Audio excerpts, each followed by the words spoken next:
بسم اللہ الرحمن الرحیم۔ روحانی اور جسمانی مسائل ان کے حل کے لیے ولی اللہ حافظ کے چینل کو لائک، سبسکرائب اور شیئر کریں۔ السلام علیکم معزز سامعین، آج کل ہم سبھی کی یہ فکر اور پریشانی مزید دن بدن بڑھتی چلی جا رہی ہے کہ ہمارے جو رزق کے مسائل ہیں، روزی رزق کے، مال و دولت کے، ان میں تنگی آتی جا رہی ہے اور اچھی خاصی تنگی دیکھنے کو مل رہی ہے۔ اور اس تنگی کے اسباب کیا ہیں اور یہ تنگی دور کیسے ہوگی؟ اس تنگی کے دوری کے لیے، اس سے جان خلاصی کے لیے ہم ایسا کیا کریں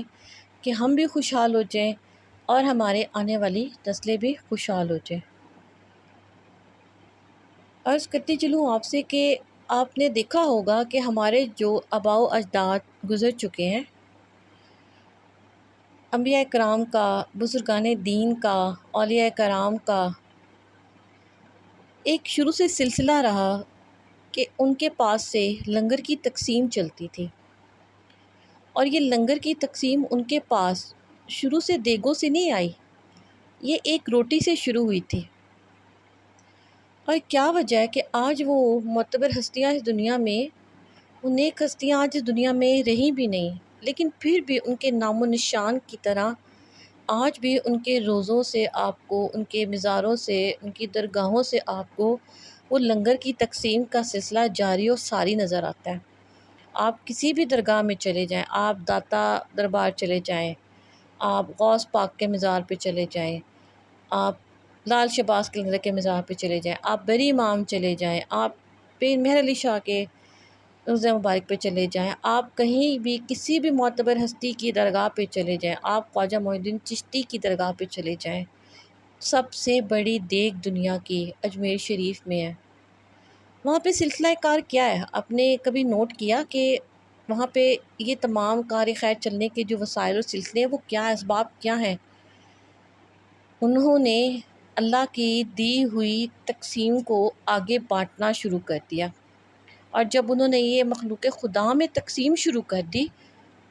اور اس سے پھر اللہ تعالیٰ نے ان کے رزق کو، ان کی روزی کو بڑھانا شروع کر دیا۔ ہم لوگوں نے کیا کیا کہ ہمارے پاس ذرا سا بوجھ آیا مہنگائی کا، چاول، آٹا، دال، چینی مہنگی ہو گئی، ہم نے اپنے ہاتھ کو کھینچ لیا، ہم نے اپنے دسترخوان کو سمیٹ لیا۔ ہمارے گھروں میں مہمان آتے ہیں تو ہم کوشش کرتے ہیں کہ کوئی ہلکی پھلکی چائے پانی پہ ان کو ٹرخا کے بھگا دیں گھر سے۔ ہم ایمانداری بھی بھولتے جا رہے ہیں، ہم اپنے پڑوس میں جو حقوق ہیں وہاں بھی بھولتے جا رہے ہیں، اور سب سے بڑی بات جو ہم بھولتے جا رہے ہیں وہ اپنے بزرگوں کا طریقہ ہے۔ ہم نے اس طریقے کو چھوڑ دیا کہ وہ رزق کو بانٹتے تھے تو اللہ تعالیٰ ان کو 100 گنا کر کے وہ رزق واپس کرتے تھے۔ ہم نے تقسیم چھوڑ دی۔ حضرت موسیٰ علیہ السلام کے زمانے کا ایک واقعہ ہے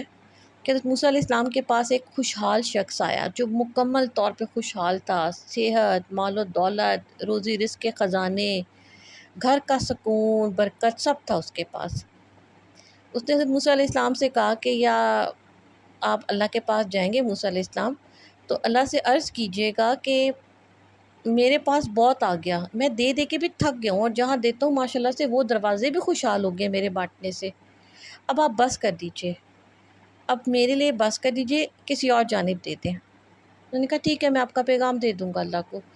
دوسری جانب جب گزر رہے تھے، کوئی طور پہ جانے لگے تو ایک فقیر مل گیا۔ فقیر نے عرض کی کہ موسیٰ کدھر جا رہے ہوں؟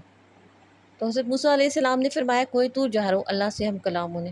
کہنے لگے آپ جا ہی رہے ہیں تو قبلہ میرا بھی ایک کام کر دیجئے۔ فرمانے لگے ہاں بتائیں۔ کہتے ہیں اللہ سے کہیے گا کہ کب تک ترسائے گا، کب تک مجھے ایسے فقیروں کی زندگی دے گا، کچھ تو دے میرے نصیب میں، کچھ تو دے، اس روٹی کے ساتھ سالن ہی دے دے، تھوڑی سی تری دے دے، کچھ تو دے میرے نصیب میں، میرے تن پہ تو کپڑا بھی نہیں ہے۔ موسیٰ علیہ السلام نے فرمایا آپ کا پیغام بھی مل جائے گا۔ جب موسیٰ علیہ السلام کوئی طور پہ گئے اور دونوں ہستیوں کے سوال سامنے رکھے، اور اس کے بعد اللہ تعالیٰ نے ان کو جواب دیا کہ موسیٰ علیہ السلام خوشحال بندے کو کہیے گا کہ تو شکر کرنا چھوڑ دے، میں تجھے دینا بند کر دوں گا، اور جو بدحال ہے اسے کہیے گا کہ تو شکر کرنا شروع کر دے، میں تیری بدحالی کو دور کر دوں گا۔ موسیٰ علیہ السلام نے جب یہی بات پہلے اس سائل کو بتائی جس نے یہ سوال کیا تھا کہ میری خوشحالی کا کم کیا جائے معاملہ، تو کہنے لگا کہ میں کیسے کم کروں، میں تو مانگوں گا اللہ سے،